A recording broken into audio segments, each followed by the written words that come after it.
Perkenalkan, nama saya Elizabeth Sylvia Galvinka Ayu, NPM 2019-23051. Di sini saya akan membuat video mengenai edukasi terhadap tanggap new normal. Apa sih sebenarnya pengertian dari new normal itu? New normal merupakan tatanan baru untuk beradaptasi terhadap kebiasaan baru. Di tengah pandemi COVID-19 ini, kita memang harus beradaptasi dengan kebiasaan baru, yakni yang memiliki tujuan untuk mencegah penularan virus corona. Tatanan baru seperti apa? Tatanan baru yang harus menaati dengan protokol kesehatan. Protokol kesehatan apa sih yang harus kita perhatikan? Yang pertama, kita harus mencuci tangan.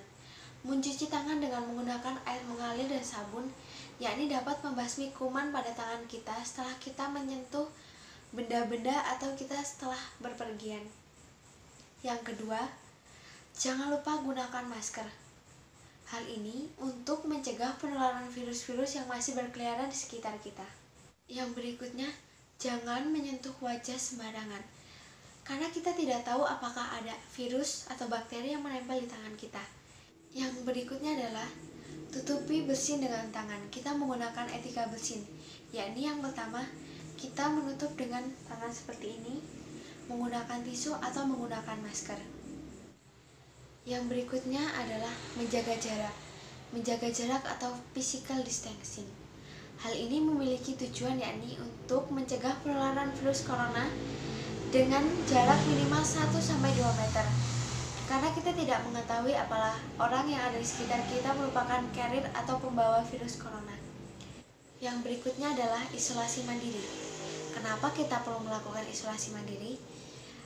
Ketika kita terpapar gejala coronavirus atau kita sedang merasa tidak sehat, kita memerlukan isolasi mandiri. Hal ini akan melindungi banyak pihak. Yang terakhir adalah menjaga kesehatan. Menjaga kesehatan ini kita harus meminum multivitamin. Tapi tidak hanya multivitamin, kita harus juga mengkonsumsi makanan yang mengandung protein, serat, dan vitamin. Sumber-sumber protein itu tidak harus yang mahal. Contohnya sumber protein yang murah adalah seperti tahu, tempe, telur, dan ikan. Sedangkan sumber vitamin bisa dari pepaya, jeruk, apel, dan buah yang lain. Serta serat bisa kita ambil dari sayur bayam, singkong, atau buncis. Namun, jika kita memiliki kepentingan yang sangat penting dan memutuskan kita harus keluar, kita harus membawa pembekalan pribadi. Pembekalan standar pribadi yakni masker cadangan, karena masker itu tidak boleh digunakan lebih dari 8 jam. Yang kedua, hand sanitizer. Mengapa hand sanitizer? Ketika kita berada di tempat umum dan kita belum sempat mencuci tangan, kita baiknya menggunakan hand sanitizer. Lalu yang berikutnya adalah alat makan pribadi. Alat makan pribadi ini memiliki tujuan supaya menjaga diri kita lebih aman, karena kita tidak tahu apakah alat makanan yang berada di luar sana bersih atau tidak. Lalu tumbler. Tumbler ini memiliki tujuan untuk supaya kita lebih aman dan kita menghindari banyak sampah plastik. Lalu yang terakhir adalah barang pribadi lainnya seperti face shield. Jika kita setelah berpergian, hal apa saja sih yang harus kita perhatikan? Yang pertama, jangan masuk rumah menggunakan alas kaki atau kita harus melepas alas kaki terlebih dahulu. Yang kedua, semprot barang-barang menggunakan desinfektan seperti tas, handphone, dan sebagainya. Lalu, yang ketiga, kita cuci tangan menggunakan sabun dan air mengalir.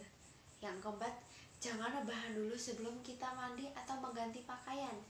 Yang kelima, mandi dengan bersih dan mengganti pakaian.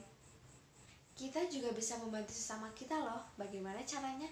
Yang pertama, kita bisa menyebarkan informasi yang sudah terbukti kebenarannya atau tidak terperangkap dalam hoax.